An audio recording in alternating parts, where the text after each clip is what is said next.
Alhamdulillah, wassalatu wassalamu ala rasulillah Sayyidina wa maulana Muhammad ibni Abdillah wa ala alihi wa sahbihi wa man tabi'ahu wa mawalah. Ashhadu an la ilaha illallah wahdahu la syarika lah wa ashhadu anna sayyidana Muhammadan abduhu wa rasuluh la nabiyya ba'dah. Allahumma salli wa sallim wa barik ala sayyidina wa maulana Muhammadin nabiyil ummi wa ala alihi wa sahbihi wa barik wa sallim. Wa qala ta'ala fil Qur'anil azim wa huwa asdaqul qailin. A'udzu billahi minasy syaithanir rajim. Ya ayyuhalladzina amanu taqullaha haqqa tuqatih wa la tamutunna illa wa antum muslimun. Wa qala ta'ala fi ayatil ukhra ya ayyuhalladzina amanu taqullaha wa qulu qawlan sadida yuslih lakum a'malakum wa yaghfir lakum dhunubakum wa may yuti'illaha wa rasulahu faqad faza fawzan 'azima. Ibadallah, usikum wa nafsi bitaqwallah wa ta'atihi faqad fazal muttaqun. Hadirin jamaah salat Jumat yang dimuliakan oleh Allah Subhanahu wa taala. Inilah yang akan dirasakan oleh orang saat sakaratul maut. Kullu nafsin za'iqatul maut. Setiap manusia yang bernyawa pasti akan merasakan kematian. Dalam riwayat Bara' bin Azib, detik-detik orang ingin sakaratul maut, nazala ilaihim malaikatum minal malaikah, datanglah serombongan malaikat dipimpin oleh malaikat rahmah bersama malaikat maut. Lalu di mana posisi malaikat saat itu? Posisi malaikat saat itu fajalasu inda mudil basar. Dia duduk sejauh mata memandang orang yang ingin sakaratul maut. Lalu tepatlah malaikat maut berada di atas kepala orang yang ingin sakaratul maut. Dicabut secara perlahan ruh orang yang beriman kepada Allah Subhanahu wa taala ini. Makanya dalam Al-Qur'an Allah berfirman, ya ayyatuhan nafsul mutmainnah, wahai jiwa-jiwa yang tenang, irji'i ila rabbiki radiyatan mardiyah, pulanglah engkau kepada Tuhanmu dalam keadaan ridha dan diridai. Fadkhuli fi ibadi, masuklah engkau ke dalam golongan hamba-hambaku. Wadkhuli jannati, yaitu hamba-hamba Allah yang sudah dijanjikan masuk surga Allah Subhanahu wa taala. Dicabut secara perlahan oleh malaikat maut. Padahal Nabi sallallahu alaihi wasallam saat peristiwa Isra dan Mi'raj berjumpa dengan seseorang. Dia bertanya kepada orang yang sudah mengalami sakaratul maut, apa yang kau rasakan ketika saat sakaratul maut? Seperti tebasan pedang beratus kali di tempat yang sama, seperti kulit kambing yang dikuliti hidup-hidup, seperti mata kail pancing yang ditarik dari kulit yang basah. Tapi ada orang yang sakaratul maut itu, kata Nabi, seperti mencabut rambut dari adonan tepung, ringan, mudah. Begitu kata Nabi sallallahu alaihi wasallam. Maka saat sakaratul maut ini, bagi orang yang sakaratul maut diperlihatkan oleh Allah tirai gaib yang belum pernah dilihat di dunia. Yakinlah Pak, saat itu orang sedang melihat makhluk Allah yang belum pernah dilihat selama hidup di dunia itu, yaitu malaikatnya Allah Subhanahu wa taala. Saat itu juga dibuka tirai gaib oleh Allah untuk orang yang sakaratul maut. Matanya melihat bagi orang yang beriman pemandangan surga, pintu gerbang surga tertulis dengan nama orang ini. Sehingga ruh ingin cepat-cepat keluar dari jasad. Ruh ingin cepat masuk ke pemandangan yang begitu dahsyat, begitu indah, luar biasa. Saat ruh dicabut dari jasad oleh malaikat maut, dibawalah ruh itu diberikan kepada malaikat rahmah. Dibawa ruh itu ke pintu langit yang pertama. Lalu kata Nabi sallallahu alaihi wasallam, "Fastaftahu lahumul bab." Malaikat meminta supaya dibuka pintu langit yang pertama. Dibukalah pintu langit pertama oleh malaikat. Saat itu malaikat bergemuruh bertanya, "Manir ruh? Ini ruhnya siapa?" "Hadzat tayyib." Ini ruh yang sangat baik. Ini ruh yang selama ini saya nanti-nanti. Ini ruh yang rajin salat Jumat berjamaah. Ini ruh yang rajin tangannya bersedekah. Ini ruh yang rajin salat subuh berjamaah, salat fardu berjamaah. Dinanti-nanti oleh malaikat. Dibukalah pintu langit pertama. Lalu ruh ini dibawa ke pintu langit yang kedua oleh malaikat. Saat tiba di pintu langit yang kedua, Nabi juga mengatakan, "Fastaftahu lahumul bab." Malaikat meminta supaya dibuka pintu langit yang kedua. Pertanyaan yang sama, malaikat juga bertanya, "Manir ruh? Ini ruhnya siapa?" "Hadzat tayyib." Ini ruh yang sangat baik. "Hadza fulan bin fulan." Ini adalah ruhnya fulan bin fulan. Ketika sampai ke pintu langit yang ketujuh, Allah berfirman, "A'iduhu ilal ardi." Sesungguhnya aku menciptakan hambaku ini dari tanah. Balikkanlah hambaku ini ke bumi kembali.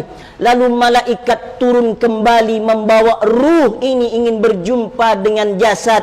Jasad yang sudah dimandikan oleh orang yang takziah. Jasad yang sudah dibungkus dengan kain kafan oleh orang yang takziah. Jasad yang sudah disolatkan oleh orang yang takziah. Kemudian ruh jasad ini akan diantar ke tempat pengistirahatan yang terakhir, yaitu alam kubur, alam barzah. Ditunggulah jasad ini oleh ruh. Kalau ini orang yang beriman, kata Nabi sallallahu alaihi wasallam, "Qaddimuni, qaddimuni." Cepat antarkan aku, cepat antarkan aku. Kenapa jasad ini meminta supaya cepat untuk diantar? Karena dia tahu bahwa dia adalah penghuni surganya Allah.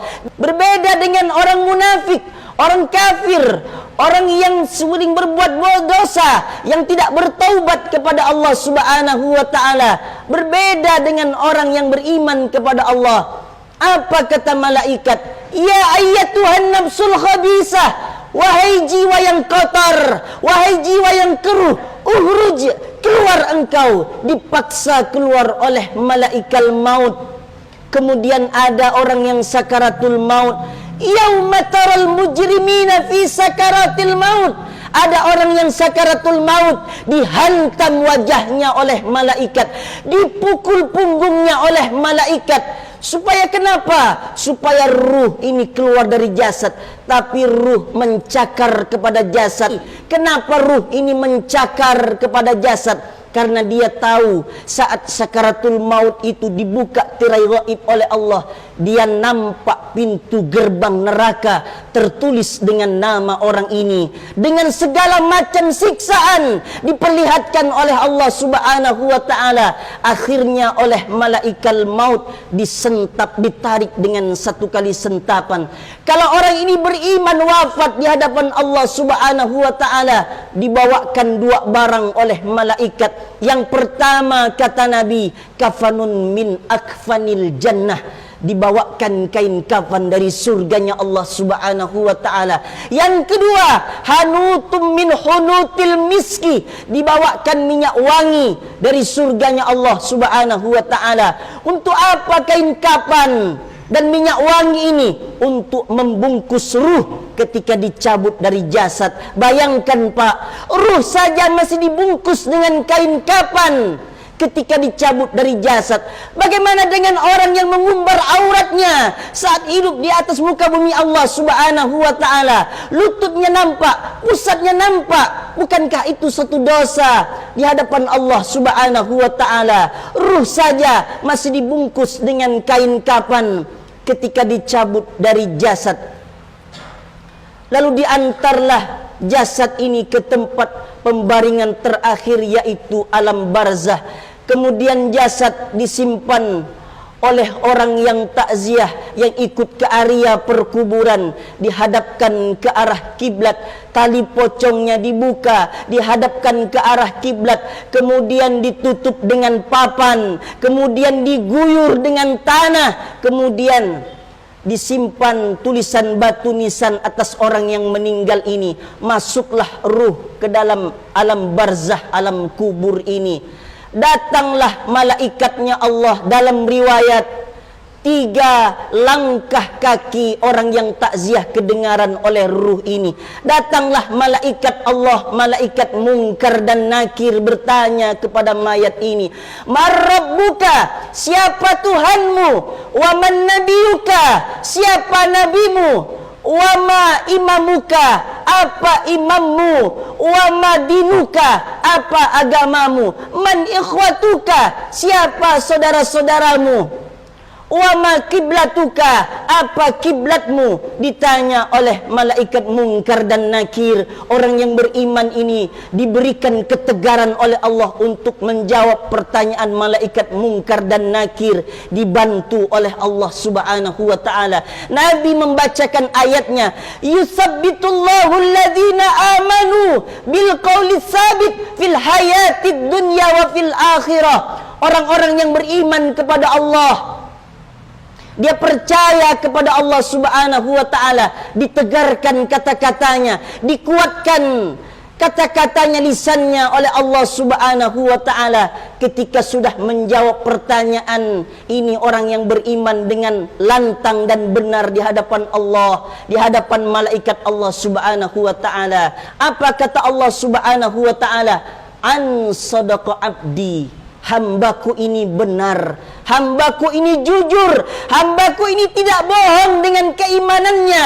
Dia sudah menjawab dengan lisan yang fasih, dengan lisan yang tidak kadzab, dengan lisan yang tidak bohong. Keimanannya begitu mantap di hadapan Allah Subhanahu wa ta'ala.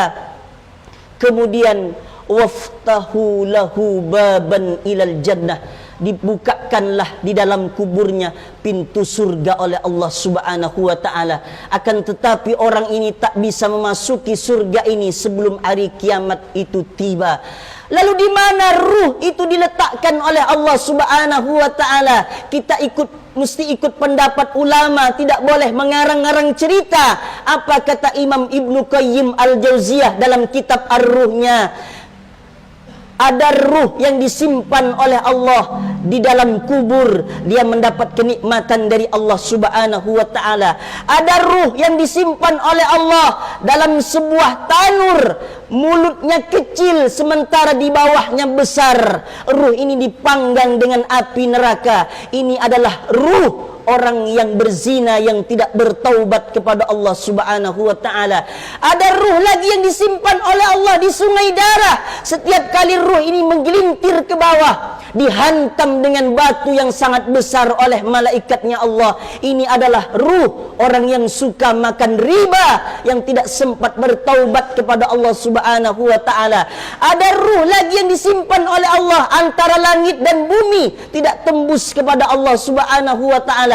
Ini adalah ruh orang yang punya hutang, yang belum sempat dibayar hutangnya di atas muka bumi Allah Subhanahu wa ta'ala. Ruh yang baik-baik disimpan di Illiyin, ruh yang jahat-jahat disimpan di Sijjin.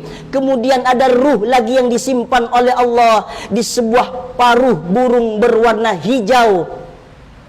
dia bergelantungan di bawah arsy-Nya Allah Subhanahu wa ta'ala. Ruhnya siapa ini? Ini adalah ruh orang yang mati syahid, orang yang membela agama Allah Subhanahu wa ta'ala. Ada ruh lagi yang disimpan oleh Allah di sebuah paruh burung, tapi burungnya tidak berwarna hijau. Ini adalah ruh orang yang beriman, yang sempat beramal saleh ketika dititipkan umur oleh Allah Subhanahu wa ta'ala. Maka sekelumit singkat dari perjalanan orang yang ingin sakaratul maut ini, kita mengingatkan kepada diri kita dengan amal-amal soleh, amal baik yang sudah kita tanam, yang sudah kita perbuat di hadapan Allah Subhanahu wa ta'ala. Jadikanlah kuburmu, yang kata Nabi, al-qabru raudatum min riyadil jannah. Jadikanlah kuburmu bagian daripada taman-taman surganya Allah Subhanahu wa ta'ala. Barakallahu li wa lakum fil Qur'anil azim, wa nafa'ani wa iyyakum bima fihi minal ayati wadh-dhikril hakim, wa taqabbala minni wa minkum tilawatahu, innahu huwal ghafurur rahim.